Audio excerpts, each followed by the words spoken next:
යාවා. මේ සූදානම කෙක් මිනිදම් ගෙත්තම් කරන්නටයි. මීමැස්සා කියන්නේ ඊටාම පරිසර සතෙක්.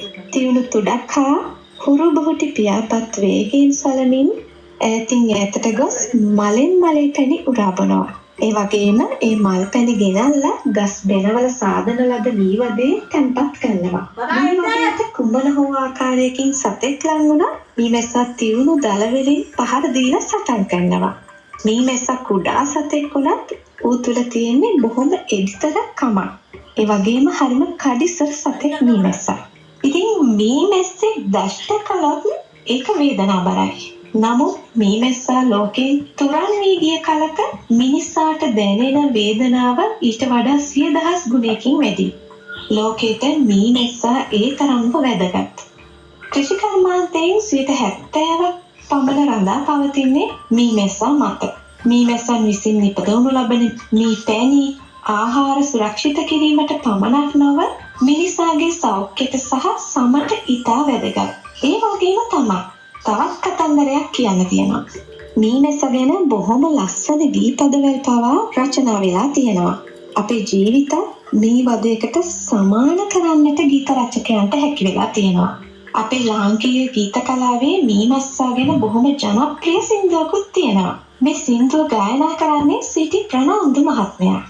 හරි අපූර්වට ඔහු මේ ගීතේ ගායනා කරනවා මිනිසාගේ ජීවිතයත් සමග බද්ධ කරලා.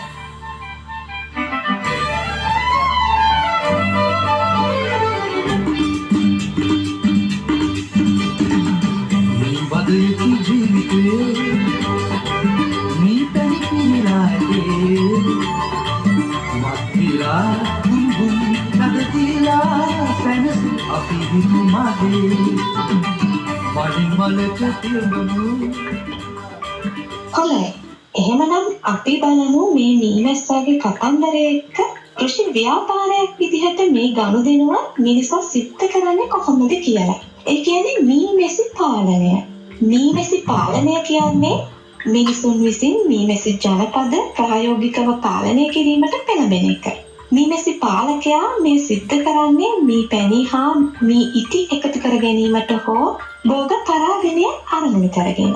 නැත්නම් අනෙකුත් මීමැසි පාලකයන් සඳහා මීමැස්සන් ලබා දීම අරමුණු කොටගෙන.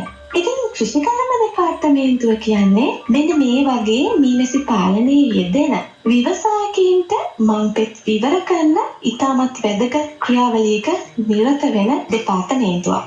කෘෂිකර්ම දෙපාර්තමේන්තුව කෘෂි ව්‍යාපාරයක් විදිහට මේ පවත්වාගෙන යන්නට අනුග්‍රහ දක්වනවා. ඉතින් මේ වගේ සාර්ථක කෘෂි ව්‍යාපාරයක් මීමැස්සාත් එක්ක එකතු වෙලා සිද්ධ කරන මහත්මයෙක් සොයාගෙන අද අපි බණ්ඩාරවැල පැත්තට ඇවිල්ලා ඉන්නවා. බණ්ඩාරවැල කියන්නේ ඉතින් මේ බොහොම සුන්දර පරිසරයක්, ලංකාවේ තියෙන බොහොම සෞම්‍ය කාලගුණයක් තියෙන පරිසරයක්. හොඳයි. බලමු අපි අද මේ අපෙත් එක්ක එකතු වෙන්නේ කවුද කියලා. ඔව්, අපි දැනගන්න කැමතියි ඔබතුමා කවුද කියලා.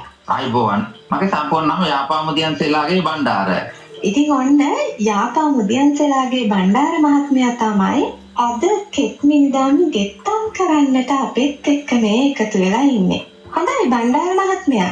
අපි දැනගන්න කැමතියි ඔබ කොහොමද මේ මීමැසි පාලන ශාස්ත්‍රයට යොමු වුනේ කියලා. කැනඩාව විසින් අපේ බණ්ඩාරල තමයි මේ ආධාර දෙන මීමැසි සංවර්ධනය එක පිළිලා තියෙන බණ්ඩාරල බිඳුනයව. ඒ කියන්නේ 1970 වසරේදී තමයි මේක පිහිටලා තියෙන්නේ. ඒකත් එක්කම අපේ මේ බණ්ඩාර ප්‍රදේශයේ විතර අපි හිටියේ පැරණි අය මේ මීමැසි පාලනයට යොමු වෙලා තිබුණා. ඉතින් අපි කුඩා කාලේ ඒව දැකලා අපිත් මේ මීමැසි පාලනය ටික ටික කරන්න පටන් ගත්තා. ඒ කරන්න පටන් ගත්තට අපිට මේ අවශ්‍ය න්‍යායමත සහ මීමැස්සා පිළිබඳ විද්‍යාත්මක දැනුමක් ඒ දවස්වල තිබුණේ නැහැ. කාලෙත් එක්ක අපිට වසර 20ක් විතර වගේ වෙනකොට අපිත් මේ මීමැසි පාලනය ටික ටික යොමු වෙලා ජනපද 3-4ක් පමණ හදාගත්තා. ඊපස්සේ මම පැකියාවක් වශයෙන් යුද හමුදාව තෝරා ගන්නවා. ඊට පස්සේ යුද හමුදාවේ වසර 25ක් සේවා කාලයක් කරලා අවසන් වුණාන් පස්සේ මීමැසි පාලනයට මට නැවත යොමු වෙන්න ආසාවක් ඇති වෙනවා. ඉන්පසු මම 2022 වසරේදී මුලින්ම මේ මීමැසි පාලනයට යොමු වෙලා නැවත මම ජනපද 4ක් විතර හොයාගෙන ඒ ජනපද 4 නඩත්තු කරගෙන යනකොට මට මෙම මීමැසි පාලනය සම්බන්ධ අවශ්‍ය ප්‍රමාණයට දැනුමක් නැති බව වැටහෙනවා. දැන් ඔබතුමාට මේ මීමැසි පාලනය පිළිබඳව නිවැරදි තාක්ෂණික දැනුම ලබා ගැනීමේ අවශ්‍යතාවය ඇති වෙනවා. හොඳයි එහෙමනම් ඔබ කොහොමද මේ සඳහා යොමු වන්නේ? කොහොමද මේ තාක්ෂණික දැනුම සොයාගන්නේ? මේ පස්සේ මම මේ මීමැසි පාලනය කරන කිහිප දෙනෙක්ගේ මේ සම්බන්ධව අහනවා. අහනකොට බොහෝ අය කියන්නේ බිඳුන මීමැසි සංවර්ධන ඒකකයේ දින දෙකක වැඩමුළුවක් තියෙනවා. ඒක කරගත්තොත් මේකට අවශ්‍ය දැනුම ලබා ගන්න පුළුවන් කියලා.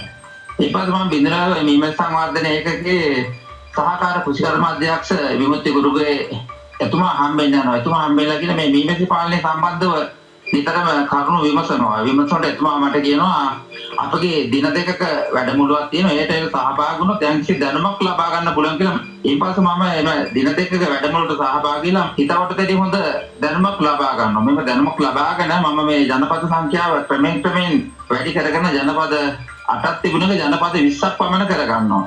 ඊපස්සේ දවසක් මෙම බිඳුරා මීමැසි සංවර්ධන ඒකකයේ සහකාර කෘෂිකර්ම අධ්‍යක්ෂ විමුක්ති ගුරුගේ මහත්මයා සමග බදුල්ල දිස්ත්‍රික්ක ලේකම්තුමා මගේ නිවසට පැමිණුණා මගේ මේ වැඩ පිළිවෙල බලන්න. ඉතින් මට හරි සතුටක් ඇති වෙනවා මේ අවස්ථාවේදී. එතුමා එනකොට ඇත්තට මේ මීමැසි පාලනය සම්බන්ධ අවශ්‍ය උපකරණ මට මොකුත්ම වැඩි තිබුණේ නැහැ. ඉතින් මම දිගින් දිගට දැන් මීමැසි පාලනයේ යම්කිසි දැනුමක් ලබාගෙන දැන්ට මම කරගෙන යනවා. ඉතින් බලන්න හිතවතුනි කෘෂිකර්ම දෙපාර්තමේන්තුව වයින් බණ්ඩාර මහත්මයාට ඔහුගේ මේ මීමැසි පාලනය කෘෂි ව්‍යාපාරයක් විදිහට ගොඩනගා ගන්නට මොනතරම් අනුග්‍රහයක් දක්වනවද කියලා. ඉතින් බණ්ඩාර මහත්මයා අපි දැනගන්නට කැමතියි දැන් මේ බණ්ඩාරවල බිඳුනුවැව ප්‍රදේශය කිව්වම විශේෂයෙන්ම මේ මීමැසි පාලනය සඳහා බොහොම උචිත කලාපයක්. ඔබට මේ ගැන මොකක්ද කියන්න තියෙන්නේ? ඔබම ඉස්සලා කියවා වගේ දැන් කැනඩාවෙමුත් මේ බණ්ඩාරල බිඳුනුවැව ප්‍රදේශයේ තෝරන් තියෙන්නේ රෙඩ්ගම් කියන ශාකය. රෙඩ්ගම් කියන්නේ ටර්පටයින් වර්ගයක්. මේ රෙඩ්ගම් ශාකයේ මල් හට ගන්නවා ජූලි මාස 15 පමණ වෙන විට. එතකොට මේ මාස එකමාරක දෙක පමණ හොඳ පැණි අස්වන්නයකට යන්න පුළුවන්. ඒ මේ රෙඩ්ගම් කලාපයේ තියෙන මේ බදුල්ල බණ්ඩාරවැල වැලිමඩ මේ ප්‍රදේශවල. ඉතින් අපිට මේ මීමැසි පාලනයේට ලොකු වටිනාකමක් මේකෙන් ලැබෙනවා. අනිත් එක තමයි රබර් කලාපය. රබර් කලාපයක් අපිට මේ බදුල්ල බණ්ඩාරවල ප්‍රදේශයේ නැති නිසා රෙඩ්ගම් කලාපයේ තියෙන අපිට මේක ලොකු සම්පතක්. ඒ වගේම තමයි බණ්ඩාර මහත්මයා අපි දැනගන්නට කැමති දැන් ඔබ මේ මීමැසි පාලන ශාස්ත්‍රය ව්‍යාපාරයක් ලෙස මොන වගේද දකින්නේ? ව්‍යාපාරයක් විසින් අපිට යම්කිසි ආදායම් මාර්ගයකට යන්න පුළුවන්. අපි මේ මීමැස්ස ගැන කතා කරනකොට මේක එක අවස්ථාවක් කියනවා මේ මීමැසි පාලනය අපි විනෝදාංශයක් විදිහට කරනවා. ඒ වගේම අමතර ආදායමක් විදිහට කරනවා. මම දැන් මෙතන මේ අමතර ආදායම කියන කොටස තමයි යන්න බලාපොරොත්තු වෙන්නේ. අපි මීමැසි ව්‍යවසායයක් විතර අපි කොහොමද ජනපද අපිට 25ක් හදාගන්න පුළුවන් නම් එය සංචාරක මීමැසි පාලනයක්. ඒ කියන්නේ රෙඩ්ගම් කලාපේ එක කාලයකට ඊළඟට රබර් කලාපේ අනික් කලාපට යන්න හැකියාව තියෙනවා නම් අපිට මේ ජනපද 25න් සාමාන්‍ය මීමැසි ජනපදයකින් කෘෂිකර්ම දෙපාර්තමේන්තුව දැන්ට හඳුන්වා දෙන එක වරකට පැණි බෝතල් 4ක් 6ක් ප්‍රමාණයක් ලබා ගන්න ඕන. ඒකෙන් යම්කිසි කොටසක් අඩු කළාම කෙනෙක් වතාවකට පැණි බෝතල් දෙකක් ගත්තොත් ජනපද 25ක් හදාගෙන අපිට පුළුවන් පැණි බෝතල් 50ක් ගන්න මේක එක කලාපයකින්.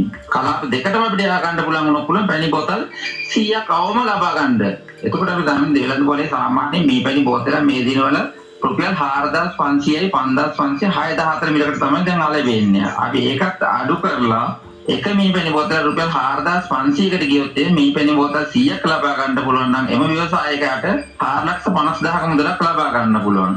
ඒත් එක්ක මේ කලාප දෙකේම මේ මීමැසි පාලනය කරනකොට අනිවාර්යෙන් මීමැසි ගහණයත් එක්ක අපිට ජනපද දෙපාරක් කට්ටි වෙන් කර ගැනීම හැකියාව තියෙනවා. ජනපද 25ක් නඩත්තු කරන බුද්ධිලකට ජනපද 50ක් පමණ පහසුවෙන් අයින් කර ගන්න පුළුවන්. දැන් මේ ජනපදයක සාමාන්‍ය වෙළඳපොළ වටිනාකම රුපියල් 8000ක් විතර වගේ නෝ අතරමැදි මුදල. සමහර ඊට පොඩක් වැඩි වෙන්නත් පුළුවන්, අඩු වෙන්නත් පුළුවන්. ඉතින් ජනපද 50ක් අපිට අයින් කර ගන්න පුළුවන් ලක්ෂ 4ක ආදායමක් උපයා ගන්න පුළුවන්. ඒත් එක මීමැසි ව්‍යවසායකයාට පෙට්ටි හදන්න හැකියාව තිබෙනවා නම් මෙම පෙට්ටියක සාමාන්‍යයෙන් 50ක් විකුණා ගැනීමේ හැකියාව තිබෙනවා. ඒතර පෙට්ටි 50ට රුපියල් 75000ක මුදලක් ලබා ගන්න පුළුවන්. මේ එකතු සාමාන්‍ය බැලුවම 925000ක මුදලක් හොයා ගන්න පුළුවන් තමන් කැපවීමේ මහන්සියෙන් වැඩ කරොත්. ඉතින් බලන්න මොනතරම් හොඳ කෘෂි ව්‍යාපාරයක් විදිහටද මේ ගොඩනගාගත හැක්කේ කියලා වයිම් බණ්ඩාර මහත්මයාම ඔහුගේ මේ අත්දැකීම් එක්ක තමයි ඔහු මේ ගණනය කිරීම මේ සියල්ල සිද්ධ කරලා කිව්වේ. ඉතින් බණ්ඩාර මහත්මයා ඔබතුමාගේ මීමැසි පාලන ව්‍යාපාරය පවත්වාගෙන යන්නේ මොන සන්නාමයක් යටතේද කියන එකත් අපි දැනගන්නට කැමතියි. මගේ මීමැසි පාලන මම දාගෙන දිනවා ඩබල් බී මේ මැසි පාලනය කරා. ඩබල් බී ගොම ඕන කෙනෙක් මේක අහනවා මොකක්ද මේ ඩබල් බී කියන එක. ඩබල් බී කියන එක මම ඉතින් අර්ථ දක්වා තියන්නේ බණ්ඩාර කියන නාමයෙන් තමයි මම කෙටි කරගෙන දාගෙන තියන්නේ. අපි දැනගන්නට කැමති ඔබතුමා මොන වගේ නිෂ්පාදනයක්ද මේ මීමැසි පාලනය සිද්ධ කරන්නේ? මීමැසි පාලනය මම අර මුලින් කිව්වා වගේ බණ්ඩාරල මීමැසි සංවර්ධනයේ මීමැසි පුහුණුව කරගත්තා. يعني මීමැසි පෙට්ටි හදන්න. පෙට්ටි හදන්නත් ඒ දින දෙක වැඩමුළුවක් තියෙන එකක් පුහුණු කරලා ඒක අනිවාර්යයෙන්ම අවශ්‍ය වෙන මේ මීමැස්සගේ විකු පරතරය කියන එක හරියටම දැනගෙන තමයි මීමැසි පෙට්ටි නිෂ්පාදනය කරන්න ඕනේ. දැන් පෙට්ටි නිෂ්පාදනය කරන මගේ පෙට්ටි රාමු 8 පෙට්ටි රාමු 6 පෙට්ටි හදලා තියෙන ඒවා සම්මත ක්‍රමයටම ෆයිනස්ලා ඇලවෙන ඒවා රුපියල් 3500කට අලෙවි කරනවා එක් පෙට්ටියක්. ඒත් එක්කම ජනපදත් අලෙවි කරනවා මීබැනි අලෙවි කරනවා.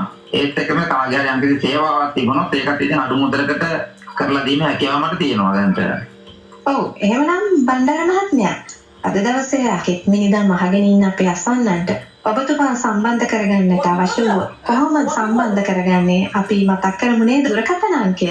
මගේ දුරකථන අංකය 077යි 48යි 62යි 635